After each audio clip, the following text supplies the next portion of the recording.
Very good morning, very good evening, very good afternoon, ladies and gentlemen, from wherever you're joining in. You are listening an HR Congress podcast. My name is Mihaly Nagy. I'm the founder and CEO of the HR Congress. We are on the mission of facilitating conversations around designing and building people-centric organizations. It is my absolute pleasure to welcome and introduce my guest today. I'm just so happy, thrilled, and privileged having Vishen Lakhiani on the show. Vishen is the founder and CEO of Mindvalley. And those of you who don't know, Mindvalley is an award-winning education movement with over 5 million students worldwide.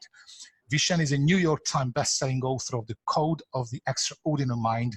He's a founder of AFEST, Mindvalley University, two major global events in the field of personal transformation. And he's also passionate about revolutionizing education and human consciousness.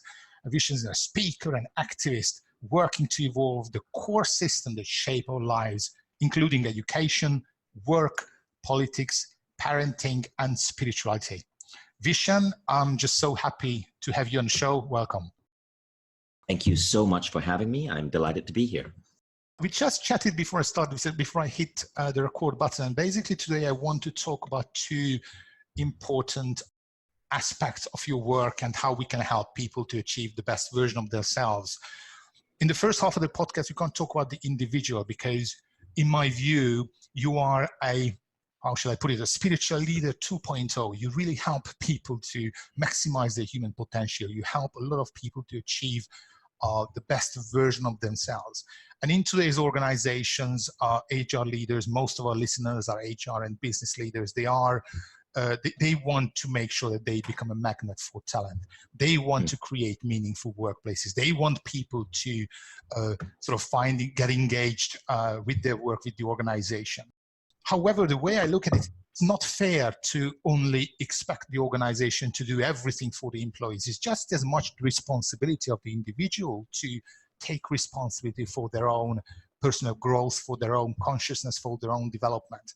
However, as you put in your book, and your book is pretty much about the code of the extraordinary mind, very often we are locked in our unconscious and we are not really aware of how we are limiting ourselves to achieving the best version of what we are capable of achieving in this beautiful game called life.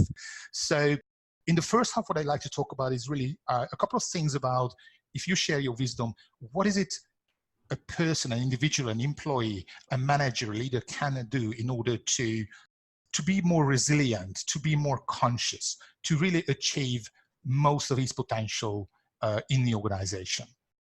Well, actually, those are three different questions. So I approach everything with science, spirituality, biohacking.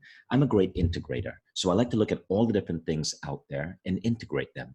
But what you ask are actually three different questions. Resilience is one.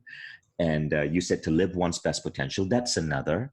And there was a third thing in that list that you asked. So if we zero in on one, I think I could suggest some of the best models or practices that I've stumbled upon thus far. Mm-hmm. So which one would you like to zero in on? Let's talk about resilience. I think that's a big topic for organization leaders, and it does concern very much the individual and the organization as well.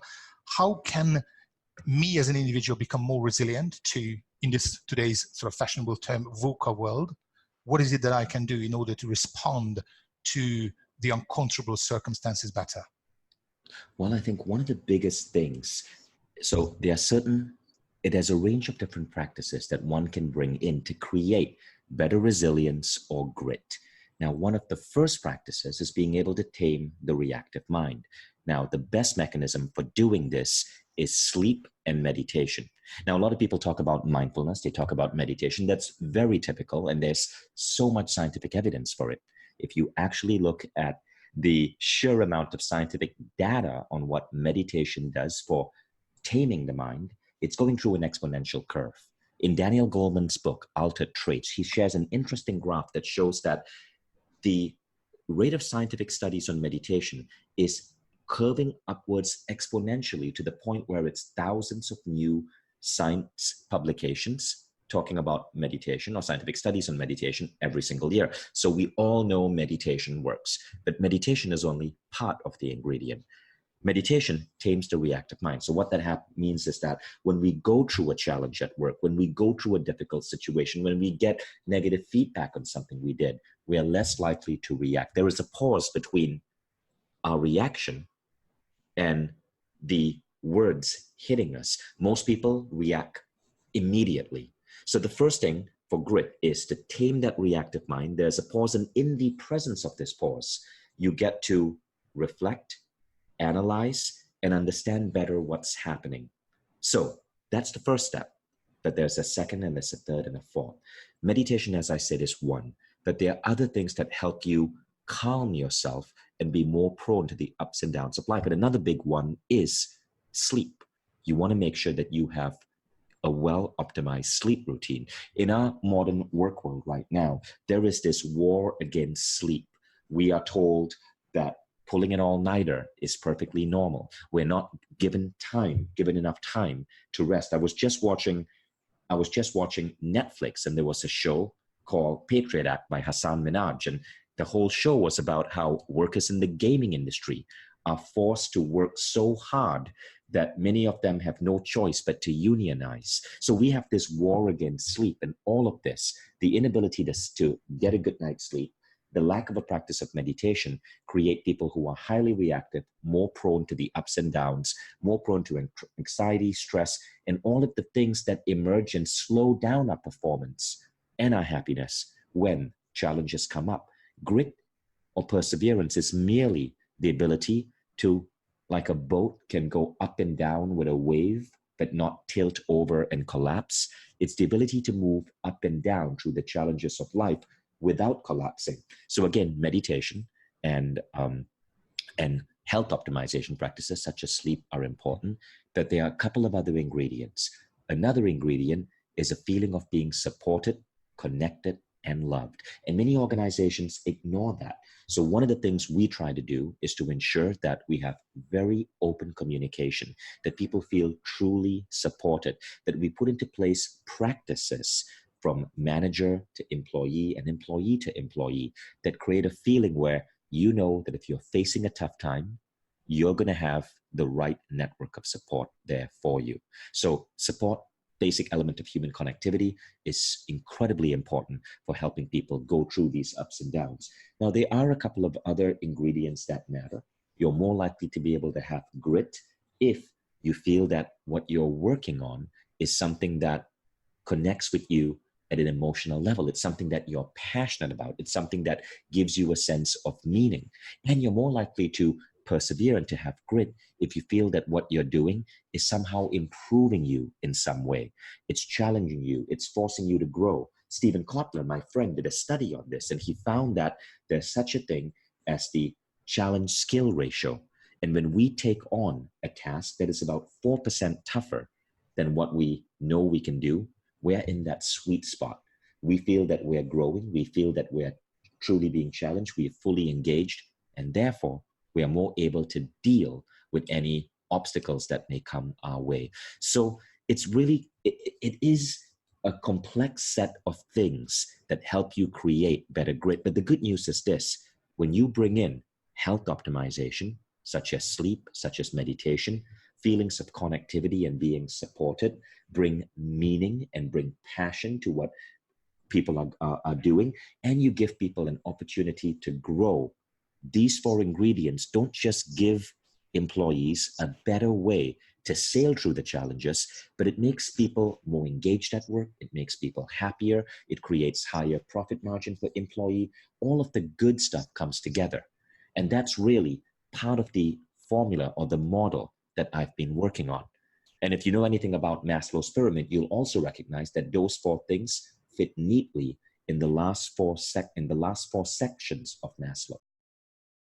Terrific. Thank you for the insight. In fact, a part of, you mentioned meditation, you have developed a 6-step process for meditation. In fact, those of the listeners who sort of follow the US Open, when in the final, Bianca Andreescu managed to beat Serena Williams. And yes. The story goes that a group of journalists asked her how she was able to get in the mental state. And she said that, well, at that level, sort of skills is pretty much the same among all players. what makes a difference is mindset. And she pulled out a book from her smartphone, and the book was actually your book of the Code of the Extraordinary Mind. So that's a fascinating story. And in that sense, she mentioned the importance of visualization, how she actually visualized playing with Serena in the final. So exactly. And I can tell you what Bianca did, because Bianca is one of my students. Bianca graduated from my meditation class 1 year ago in September 2018. She tweeted about it, so it's public knowledge. You'll see her tweet. And what we were teaching in that class, now I don't know if Bianca used the lessons from that class. She certainly credited my book. But in general, what was being taught in that class is that meditation is not just a passive act of calming the mind, that you can use meditation to fine-tune your mind and accelerate the rate at which your goals come to reality. So a lot of people call this creative visualization. You relax your mind into a relaxed brainwave state called the alpha level. This is when your brain is beating at 7 to 14 cycles per second. It's a relaxed state. And in this state, studies show that when you visualize yourself performing, even at sports, there are real-world implications. For example, the Australian psychologist Alan Richardson did a study on basketball players, and he found that basketball players that practice creative visualization while in this relaxed state could improve by 24% their shot percentage, the number of shots that they take versus that get in the basket. Now, 24% is pretty good, but here's the thing. Basketball players that spend the same amount of time actually practicing on the courts improve by 25%. In other words, the visualizers improve just as much, almost just as much as the people on the actual court. It was a 1 percentage point different. Now, what Bianca is doing is she's practicing in her mind and she's practicing in the court. And so that is where the power comes in. Now, I believe Bianca was also using other more advanced techniques that she may have learned through Mindvalley, because she attended an advanced course where we go even beyond basic creative visualization. But that is subject to a whole other conversation. Indeed. And what's important about visualization is that you got to be very careful what really in your subconscious, because very often what I see that a lot of people are actually think more about what they don't have and driven by fear instead of what they could achieve. And in fact, that will become their reality. Would you agree? Right. It is the dominant thought that matters. Absolutely. Brilliant. Let's talk about Mindvalley, and particularly interesting in your, again, how you visualize. You want Mindvalley to become the best organization. You have right now, how many, 200, 300 employees in the organization? We're at about 300 right now. But about 300 from over 50 countries, right. literally around the world. And you have a very, very unique culture, and you're very consciously engineering Mindvalley to be a great culture. Can you help me? Can you share some of your views from your perspective as a CEO throughout the management of the organization?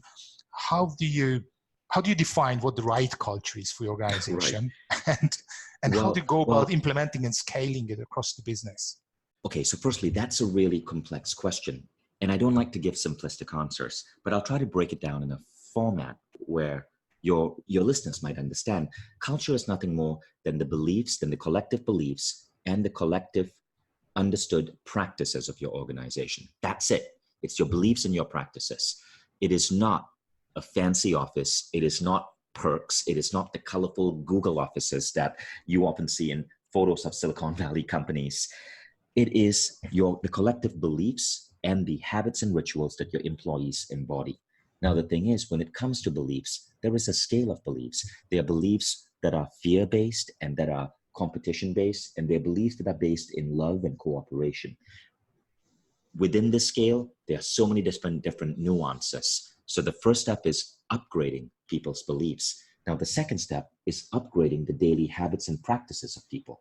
So, for example, it's not just about the work that you do. It's about how you take care of yourself. It's about your sleep, your meditation, your health, your eating. And one of the dominant beliefs and practices in Mindvalley is the concept of the ROSE, R-O-S-E. Mm-hmm. And the ROSE stands for your rate of self-evolution. In our company, the dominant belief is that the number one thing is your personal growth. Your personal growth should come before everything else. If you're excelling at work, it doesn't matter. Are you growing? If you're failing at work, it doesn't matter. Are you growing? The idea of personal growth as number one is one of the most powerful beliefs any human being can embody. So at Mindvalley, what we find is that by putting personal growth as number one, the very dynamics of the company changes.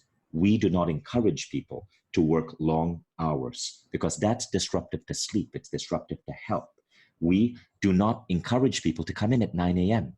No, come in at 10, come in at 11. Our morning huddle starts at 11:30. Why? Because we give people morning autonomy.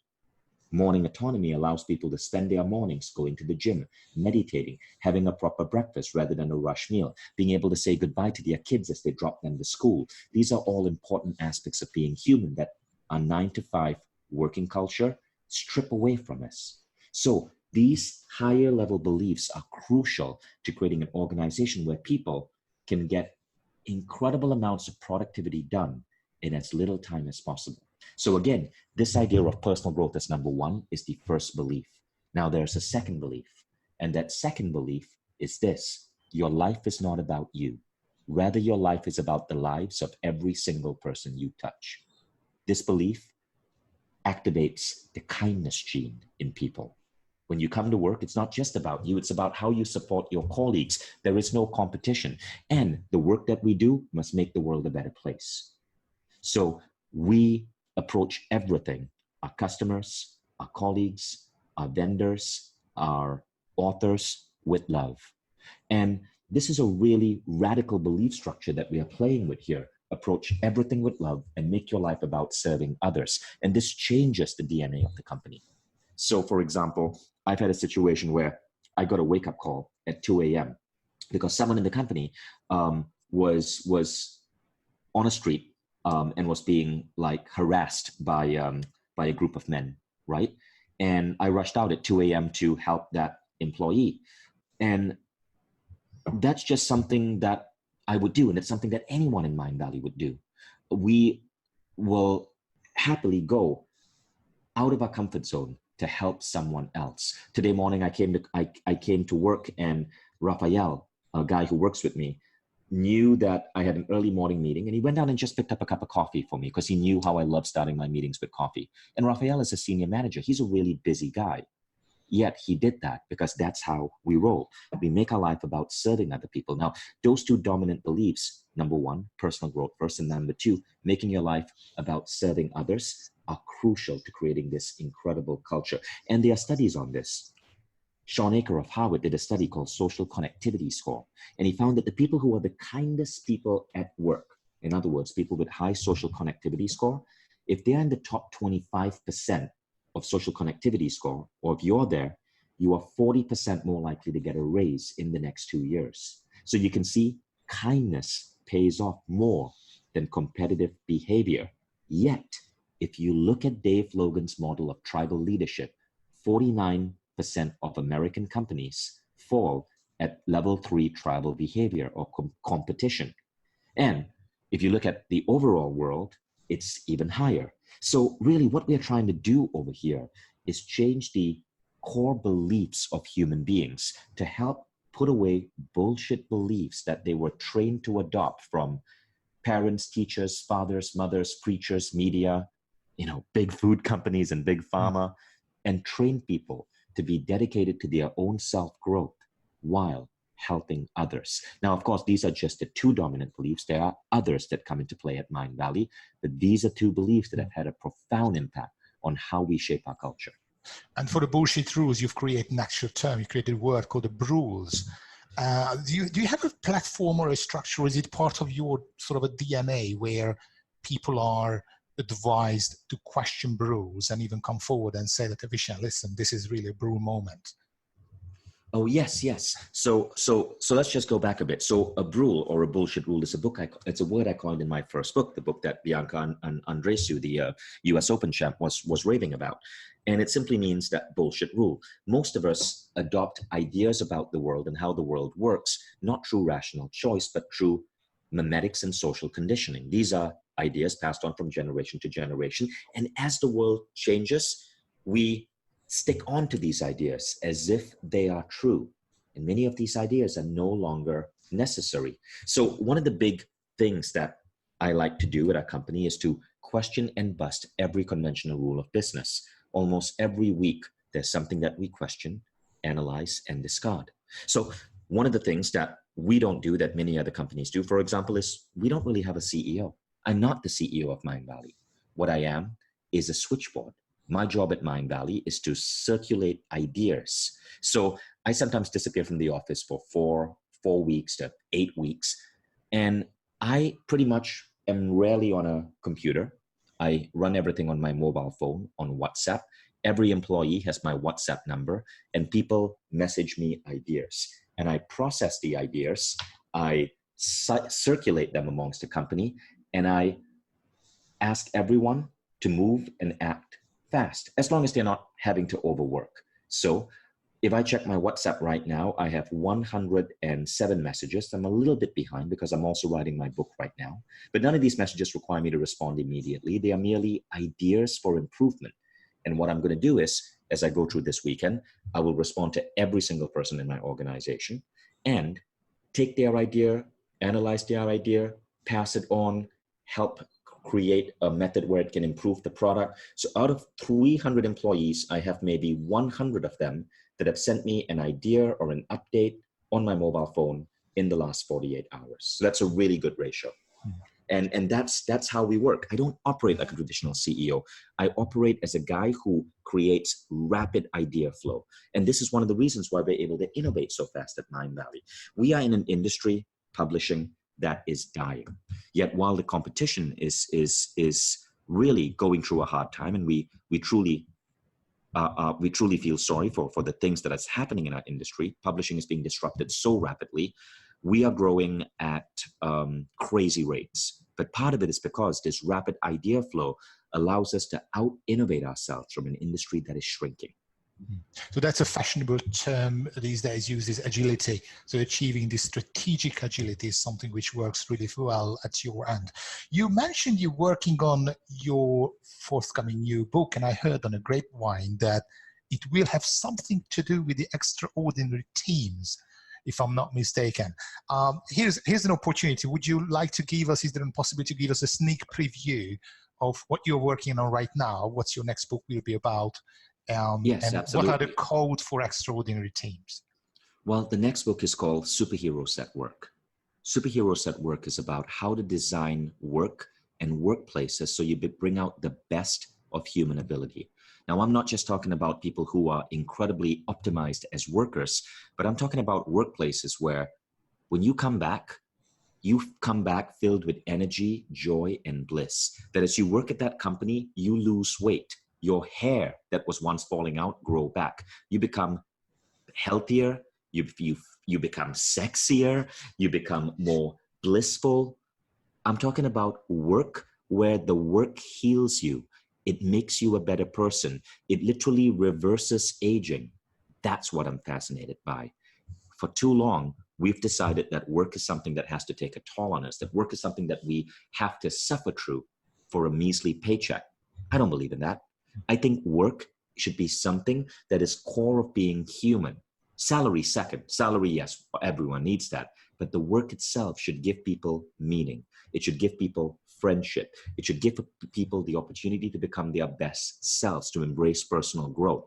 It should give people the opportunity to serve the world. It should give people the opportunity to feel good about themselves, to build their sense of esteem. And when you engineer workplaces around these principles, and I share some powerful principles and some practices to implement them in the organization, you truly create a workplace of superheroes. Brilliant. When would you see this book will be published? The book is coming out by Penguin Random House in May 2020. Great. Excellent. So we certainly look forward to that. And ladies and gentlemen, those of you who'd like to meet Vishen in person, we are very fortunate that Vishen will be here with us in Nice at the HR Congress on 18 and 19 November, taking the main stage as a keynote speaker, and also we'll be holding a more sort of a private, exclusive masterclass for some of the lucky people on site. Vishen Lakhiani, thank you very, very much for being here with us today. It's an absolute pleasure, and I really look forward to meeting you in person in Nice. Thank you. Likewise. Take care.